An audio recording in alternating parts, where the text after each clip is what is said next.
Hello मेरे प्यारे दोस्तों, कैसे हैं आप सभी लोग। उम्मीद है आप सभी लोग अच्छे होंगे, कुशल होंगे, स्वस्थ होंगे। कहानी के लिए मेरे चैनल को सब्सक्राइब कीजिए, कहानी को लाइक और शेयर ज़रूर कीजिएगा।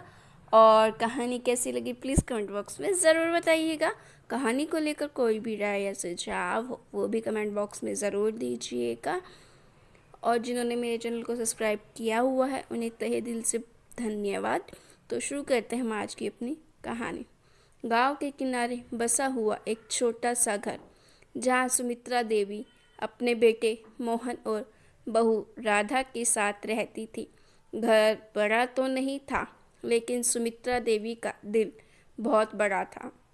वह अपने बेटे से बहुत प्यार करती थी और जब मोहन की शादी हुई तो उन्होंने बहू के रूप में राधा का स्वागत बड़े प्यार और स्नेह से किया। राधा शहर की पढ़ी लिखी लड़की थी। उसका जीवन शैली अलग थी, सोचने का तरीका अलग था और उसे गांव की परंपराएं समझने में थोड़ा समय लग रहा था। राधा जहां आधुनिकता की प्रतीक थी, वहीं सुमित्रा देवी पुराने रीति रिवाजों में विश्वास रखने वाली महिला थी। यही कारण था कि दोनों के बीच अक्सर वैचारिक मतभेद हो जाते थे। शादी की शुरुआती कुछ दिनों तो बड़े हंसी खुशी से बीते।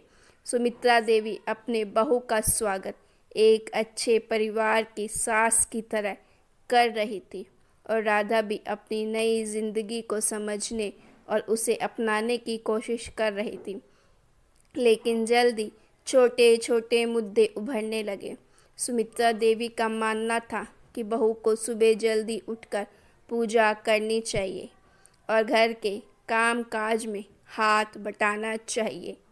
वहीं राधा को यह सब थोड़ा मुश्किल लग रहा था, क्योंकि उसे शहर में अपने घर में इन चीज़ों की आदत नहीं थी। वह देर से उठने की आदी थी और उसका मानना था कि आधुनिक जीवन शैली में इन चीज़ों की ज़रूरत नहीं है। एक दिन सुमित्रा देवी ने देखा कि राधा सुबह 7 बजे तक सो रही थी। उन्होंने उसे जगाया और कहा, बहू, ये कोई समय है सोने का? हमारे यहाँ तो सूरज के साथ ही उठना चाहिए। घर की औरतों को घर का ध्यान रखना चाहिए, ना कि दिन चढ़े तक सोना चाहिए। राधा ने कुछ नहीं कहा, लेकिन उसके मन में यह बात चुभ गई। वह सोचने लगी, क्या मैं कभी अपनी तरह से जी नहीं पाऊंगी? क्या मुझे हर बात में उनकी बात माननी पड़ेगी? इस घटना के बाद दोनों के बीच दूरी बढ़ने लगी। राधा सुमित्रा देवी के सामने कुछ कहती नहीं, लेकिन उसका व्यवहार बदलने लगा। वह अब काम करते हुए भी मन से खुश नहीं रहती थी। सुमित्रा देवी ने भी महसूस किया कि राधा उनसे दूरी बना रही है, लेकिन उन्होंने इसे नज़रअंदाज कर दिया। समय बीतता गया और छोटे छोटे मुद्दे धीरे धीरे बड़े होने लगे। कभी खाने को लेकर बहस होती, कभी घर की साफ सफाई को लेकर। सुमित्रा देवी चाहती थी कि राधा पुराने तरीके से खाना बनाए, जबकि राधा को आधुनिक तरीके पसंद थे। वह माइक्रोवेव और दूसरे आधुनिक साधनों का इस्तेमाल करती थी, जबकि सुमित्रा देवी को चूल्हे पर बना खाना ही पसंद था। एक दिन राधा ने रोटी बनाने के लिए आटा गूंद लिया, लेकिन उसे बेलने का तरीका थोड़ा अलग था। सुमित्रा देवी ने देखा और कहा, ऐसे नहीं बहू, रोटी गोल होनी चाहिए। ये क्या टेढ़ी मेढ़ी बना रही हो? राधा ने मुस्कुराते हुए कहा, माँ जी, स्वाद तो वही रहेगा ना, चाहे रोटी गोल हो या अंडाकार। सुमित्रा देवी को यह जवाब पसंद नहीं आया। उन्होंने कठोर स्वर में कहा, हमारे घर में रोटियां हमेशा से गोल ही बनती आई हैं और आगे भी बनती रहेगी। ये अजीब ढंग हमें नहीं चाहिए। समय के साथ सुमित्रा देवी और राधा के बीच खटास बढ़ने लगी। मोहन ने कई बार दोनों के बीच सुलह कराने की कोशिश की, लेकिन हर बार असफलता रहा।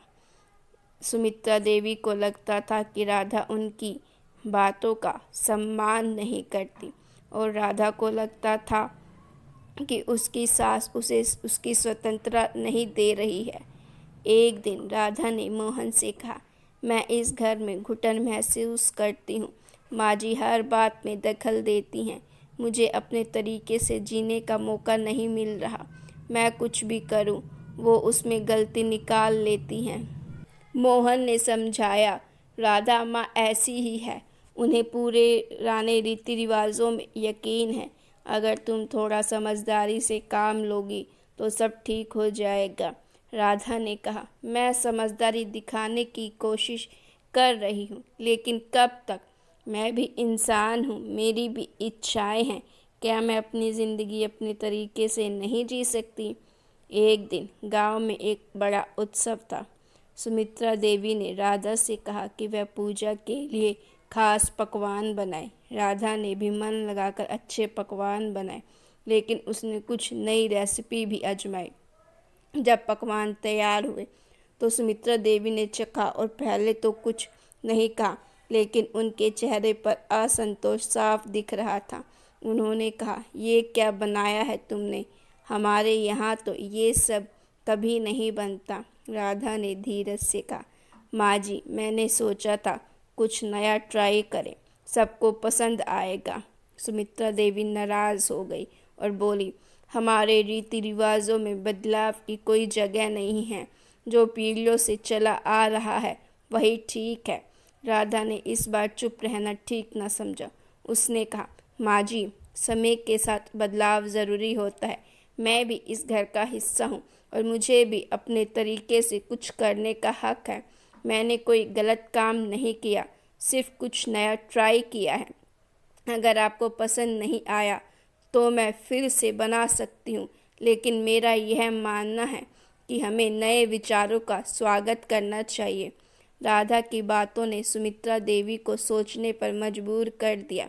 उन्होंने पहली बार महसूस किया शायद वह राधा को समझने की कोशिश नहीं कर रही थी। उन्होंने सोचा, राधा भी तो इस घर की बहू है, उसे भी हक है अपने तरीके से कुछ करने का। क्या मैं उसे सिर्फ अपने पुराने तरीकों में ही बांध कर रख सकती हूँ? सुमित्रा देवी ने अगले दिन राधा से बातचीत की। उन्होंने कहा, बहू, शायद मैं तुम्हें समझने में कुछ चूक कर रही थी। तुम अपने तरीके से काम करना चाहती हो और ये कोई बुरी बात नहीं है। मैंने हमेशा अपने पुराने तरीकों को सही माना, लेकिन शायद बदलाव की भी ज़रूरत होती है। राधा को यह सब सुनकर बहुत अच्छा लगा। उसने सास के पैर छूते हुए कहा, माँ जी, मैं आपकी इज्जत करती हूँ और आपकी बातों का भी मान रखती हूँ। मैं भी बस यही चाहती हूँ कि आप मेरे विचारों को समझें और हम मिलकर इस घर को संभालना चाहिए। उस दिन के बाद सास और बहू के बीच का रिश्ता एक नए मोड़ पर आ गया। सुमित्रा देवी ने राधा को उसके तरीकों से काम करने की आज़ादी दी और राधा ने भी सास की बातों का सम्मान करते हुए उनके रीति रिवाजों को निभाने की कोशिश की। दोनों ने एक दूसरे की बातों को समझने और एक दूसरे को अपनाने का वादा किया। अब घर में छोटी मोटी कहासुनी तो होती थी, लेकिन वह प्यार और समझदारी के साथ सुलझ जाती थी। सुमित्रा देवी और राधा दोनों एक दूसरे की ताकत बन गई और घर में अब पहले से ज़्यादा हंसी खुशी का माहौल था।